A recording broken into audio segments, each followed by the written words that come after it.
chairperson of the Pakistan People's Party, Bilawal Bhutto.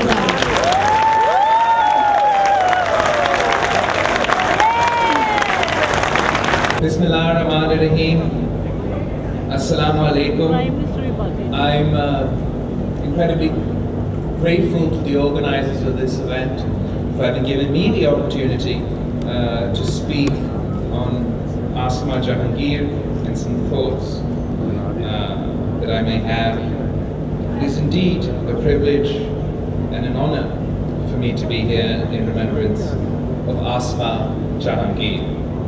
She was a friend to my mother, a mentor to me, and an inspiration for all democracy-loving people of Pakistan.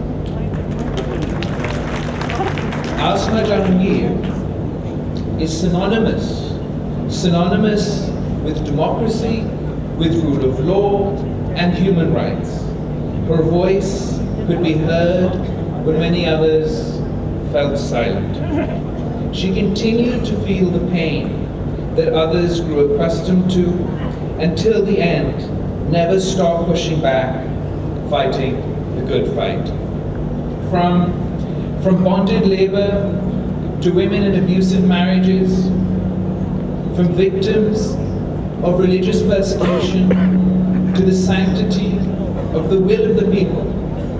No fight was too big, no case too small for Asma Jahangir. Her absence is felt more acutely now than ever before, as a selected government desperately seeks to undo democratic gains made by Pakistan. The media is under assault and is facing unprecedented censorship.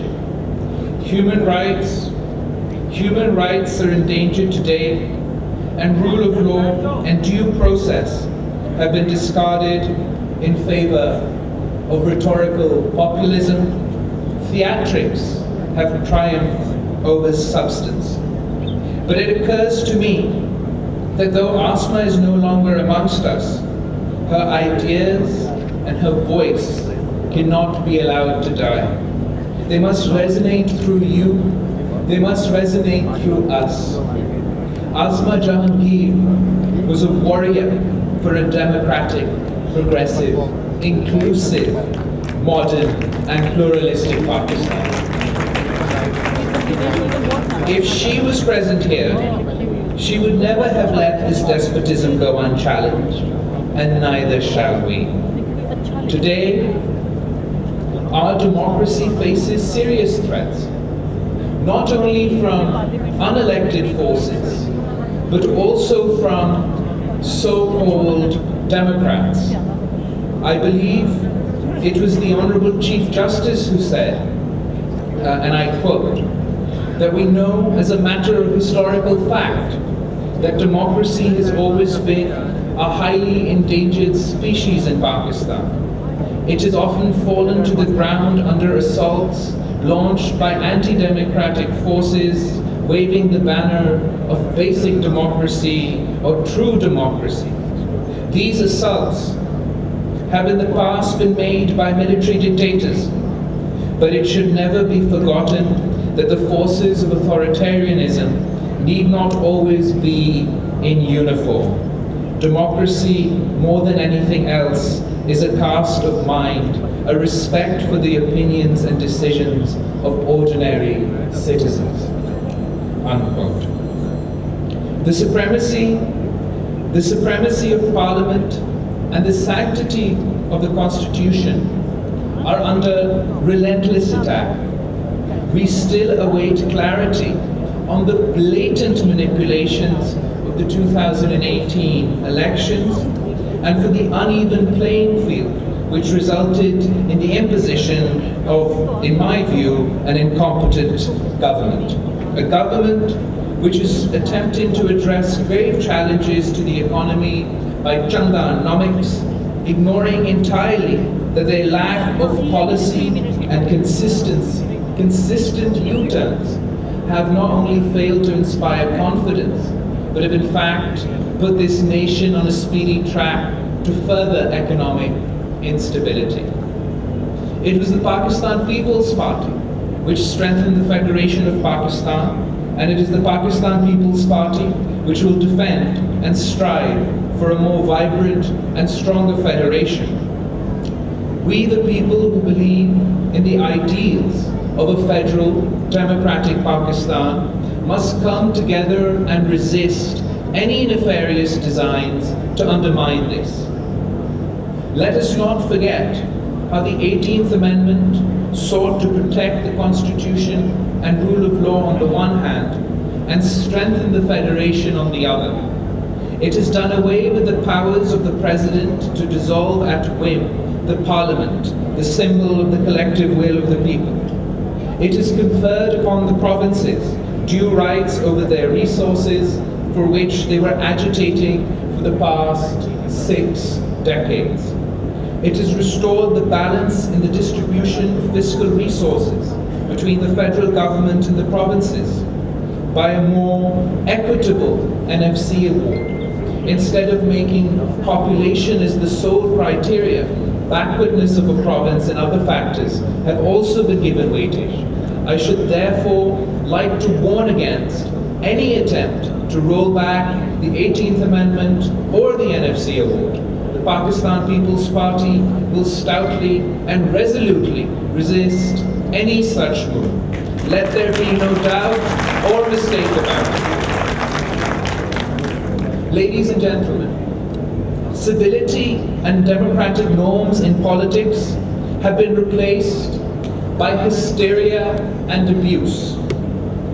The government has neither the will nor the capacity to deliver on the false promises made during its campaign. The rule of law is the soul of a democratic system. The judiciary has the responsibility to inspire confidence that justice will be done, that everyone will be treated fairly, and that fundamental rights will be upheld. Sadly, in the past, our judiciary has failed to inspire this confidence. Millions of people wait for their cases to be heard, while the justice system seems or appears to be focused on trivialities rather than dispensing justice. I am a victim and a witness to the inequalities of our justice system. As a child, I remember accompanying my mother to visit my father in jail. My father was imprisoned for 11.5 years, despite being innocent, without a conviction, and he was ultimately buried in every single case. My grandfather's judicial murder remains a blot on the history of our judiciary, and I still await justice for the assassination of Shaheed Mohtarma Benazir Bhutto. The Pakistan People's Party has faced trials, tribulations, and victimization throughout its history.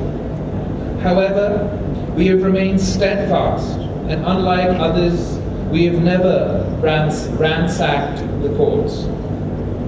The Pakistan People's Party has sacrificed lives and has borne the pain of confronting tyranny to build a just society. And I, being my mother's son, will continue to do so, inshallah. Although the justice system has failed me, it has failed millions of Pakistanis. I will continue to struggle for an equitable, constitutional, and fair justice system, where the court's decisions is based on the law and not on politics, where trials are free and fair and not reduced to witch hunts. We must have a system that focuses on prosecution, not persecution. I am heartened by the words of one of Pakistan's most eminent jurists, who in a note he penned warned against, and I quote, "a vehicle for judicial aggrandizement of power at the expense of the elected representatives of the people. On the conceptual plane, it is devoid of merit and amounts to little more than a vessel into which judges can pour whatever economic, political, or social theory as may their fancy or whim at any given time. Constitutions in free societies are made by the people, for themselves, and through their chosen representatives. It is for the chosen representatives and no one else to act in such matters. Why should that power not be exercisable by such representatives in their collective wisdom? And why should its exercise be at the mercy of unelected judges? The decisions of elected representatives have been wrong and have occasionally brought us close to disaster. Is the record of our judiciary that much better? The elected representatives at least need to have their mandate renewed periodically. What of judges, who in any polity are the least accountable branch, and in Pakistan in particular, are in quite a literal sense a closed brotherhood? The Constitution does not end and certainly did not begin with the judges, and the courts would do well to remember that every institution and each organ of state has its own role to play. That realization and acceptance ensures that the constitutional balance is maintained. The court should not do anything that unbalances the Constitution.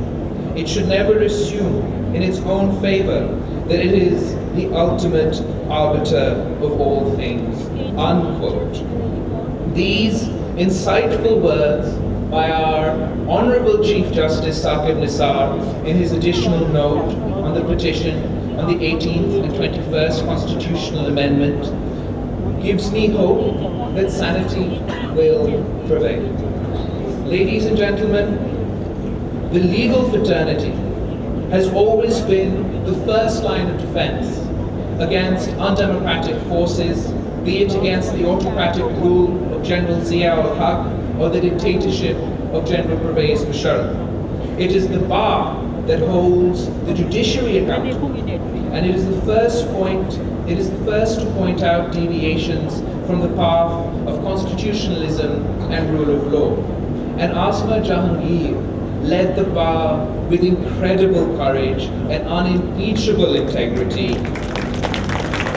Also, has the need for a transparent judiciary been felt as strongly as it's felt today? Whether it's the appointment of judges, or the division of powers between institutions, or the vast but unrestrained powers under Article 184.3 of the Constitution, there are issues that need to be looked into and questions that need to be asked. A transparent and accountable judiciary is not a political slogan, nor is it a manifestation of politicians seeking to expand their own powers. It is for upholding the majesty of law and the dignity of courts. History has taught mankind that the greater the power, the greater the need for restraint and greater the need for accountability. Ladies and gentlemen, the leaders of the bar must now pick up Asma's mantle and resist again today. The erosion of rule of law, the undermining of democracy, and the ever-shrinking bounds of human rights, as she did in the past. Today, we are only democratic in name. The mindset, the tactics, bear all the hallmarks of autocracy. The legal community has a special responsibility to resist any attempts to undermine the spirit of the Constitution. The objective of the present government seems to be to establish a fascist, one-party dictatorship where criticism is treated as a crime and where democratic opposition is threatened with intimidation. However, dear friends, no amount of victimization and coercion will weaken our resolve and our commitment to democracy. When democracy and constitutionalism were under threat, Asma's voice was always the loudest. And now there's deafening silence. Asma Jahangir was guided by the belief in fundamental rights to life, liberty, due process, and equal opportunities. As the son and political heir of Shaheed Mohtarma Benazir Bhutto, I too hold these principles as my shining light, and I hope to live up to them. The best tribute to Asma Jahangir is to follow in her footsteps and fight for constitutional supremacy, equality, democracy. This is a debt. This is a debt that we owe to Shaheed Mohtamma Benazir Bhutto, and this is a debt that we owe to Asma Jahangir. And inshallah, we will succeed, lest we be left at the mercy of dangerous duffers. Rest in peace, Asma.